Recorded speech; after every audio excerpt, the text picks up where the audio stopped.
بسم اللہ الرحمن الرحیم۔ السلام علیکم ناظرین، 4 فروری 2024 ڈیٹ ہے۔ ہماری ویڈیو کا ٹاپک ہے جی پاکستان میں کرنسی کا خطرناک بھونچال آ سکتا ہے، معاشی ماہرین نے حکومت کو خبردار کر دیا ہے۔ اچھا، ہم جو ویڈیوز بنائیں گے موسٹلی لوگ اس سے اتفاق نہیں کرتے کیونکہ ہم انالیسس دے رہے ہوتے ہیں۔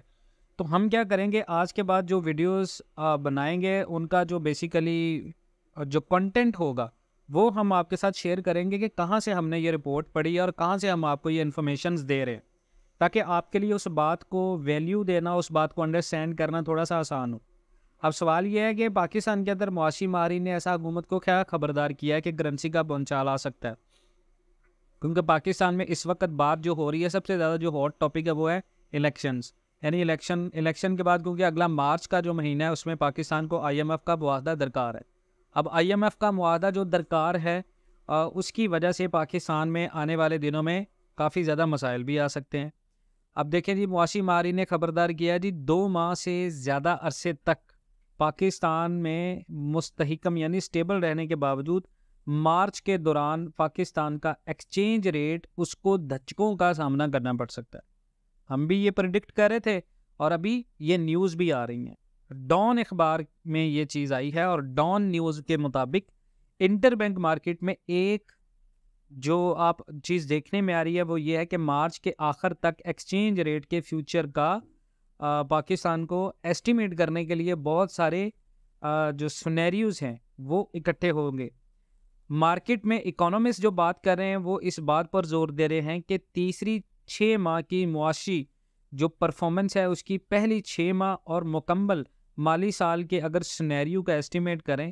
تو کرنسی، جتنے بھی ایکسپرٹس ہیں ان کا یہ کہنا ہے کہ ڈالر کی جو پاکستان کے اندر ویلکم ہے وہ مارکیٹ کی توقعات سے کم ہے، یعنی ہماری مارکیٹ کے اندر جو سپلائی اور ڈیمانڈ ہے اس میں جو ڈیمانڈ ہے وہ بہت زیادہ کم ہے اور زیادہ ہے، اور سپلائی بہت زیادہ کم۔ ریمیٹنس اور فورن ڈائریکٹ انویسٹمنٹ یعنی FDI دونوں متوقع سطح سے کافی زیادہ کم ہے پاکستان میں، اور مالی سال کی پہلے 6 ماہ کے دوران ریمیٹنس 6% کم رہی، جو کہ بہت زیادہ خطرے کی بات ہے اور تشویشناک ہے۔ پچھلے مالی سال میں اور اس مالی سال 2023 میں جو ریمیٹنس ہے اس سے پچھلے سال کے مقابلے میں 25% کم تھی، اب جس کے نتیجے میں $4 ارب کا پاکستان کو نقصان ہوا ہے، اور ایک طرح سے یہ بھی ہمارا نقصان ہے، اور یہ جو سال چل رہا ہے اس میں ریمیٹنس پچھلے سال سے بھی کم ہے۔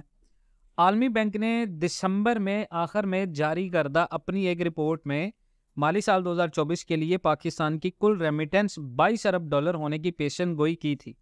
اسٹیٹ بینک آف پاکستان کے گورنر جمیل احمد نے بھی حال ہی میں یہ چیز کا ذکر کیا ہے کہ ریمیٹنس میں جو منتھلی بیس پر اضافہ ہے وہ ہونا شروع ہو چکا ہے۔ مارکیٹ میں میدان پر موجود ماہرین کے درمیان اس بات پر بھی کافی زیادہ اتفاق رائے پایا جا رہا ہے کہ عام انتخابات کی وجہ سے موجودہ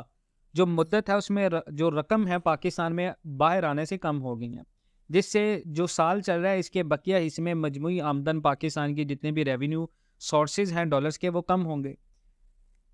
ہمیں خصوصی سرمایہ کاری سہولت کونسل سے بہت زیادہ امیدیں ہیں پاکستان کو، لیکن جو سال چل رہا ہے اس کے دوران پاکستان میں رقوم کی آمد کا کوئی امکان نہیں ہے، کیونکہ جو SIFC کمیٹی ہم نے بنائی ہے اس کا آئندہ سے 3 سے 5 سال میں $100 ارب کی سرمایہ کاری کا گول ہے۔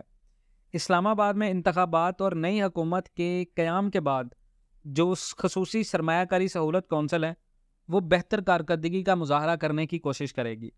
سب سے زیادہ جو تشویشناک ہے وہ IMF سے $1 ارب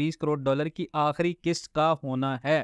جس کا فیصلہ مارچ میں کیا جائے گا، اور نگران حکومت اس قسط کے حاصل کرنے کے لیے پر امید ہے، لیکن حالانکہ با اختیار حلقوں کے قریبی جتنے بھی ریسورسز ہیں ان سے یہ چیزیں سامنے آ رہی ہیں کہ IMF کے ساتھ دوبارہ مذاکرات نئی حکومت کرے گی۔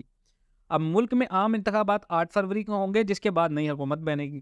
نئی حکومت کو موجودہ معاشی پالیسیوں کو اسی طرح جاری رکھنے کے لیے IMF کو منانے کی ضرورت پڑے گی۔ تمام سیاسی جماعتیں عوام کے لیے مختلف معاشی فوائد کا اعلان کر رہی ہیں۔ کوئی کہہ رہا ہے ہم 300 یونٹ بجلی کا فری دیں گے، کوئی کہہ رہا ہے جی ہم پاکستان کے اندر گیس کو فری کر دیں گے، لیکن لوگوں کو اس وقت جو موجودہ بنیادی مسائل ہیں، مثلاً بجلی کی بڑھتی ہوئی قیمتیں، اور اس کے پیش نظر یہ کہ ناقابل فہم یہ چیز ایسی معلوم ہوتی ہے جو پوری نہیں ہو سکتی، نگران حکومت نے IMF کی شرائط پوری کرنے کے لیے بجلی اور گیس کی قیمتوں میں اضافہ کیا ہے. اب جو پرانی حکومتیں ہیں جو سیاسی بیانیے ہیں وہ یہ کہہ رہے ہیں کہ ہم بجلی فری کر دیں گے. IMF ایسی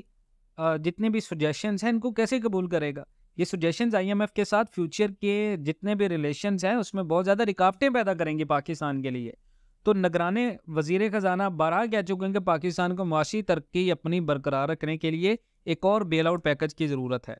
تو یہاں پر سوال یہ ہے کہ جو لوگ یہ سمجھ رہے ہیں کہ ہم صرف ہوا میں باتیں کریں وہ اس رپورٹ کو پڑھیں تاکہ ان چیزوں کا آئیڈیا ہو جو ہم آپ لوگوں کو بار بار بتا رہے ہیں کہ بھائی ابھی بہت بہت بہت لانگ ٹرم پلاننگز پڑی ہیں اکانومی کے لیے. تھوڑا سا عقل کو ہاتھ ماریں اور مارکیٹ میں جو بندہ آپ کو انفارمیشن صحیح دے رہا ہے اس کو خدا را پاکستان کا دشمن مت سمجھیں, وہ آپ کو کلیئرلی چیزیں بتا رہا ہے. باقی اللہ مالک ہے, مزید اس طرح کی اپڈیٹس کے لیے جڑے رہیں پاکستان اینڈ ورلڈ TV کے ساتھ. انشاءاللہ ملتے ہیں نیکسٹ ویڈیوز میں, تب تک کے لیے اللہ حافظ.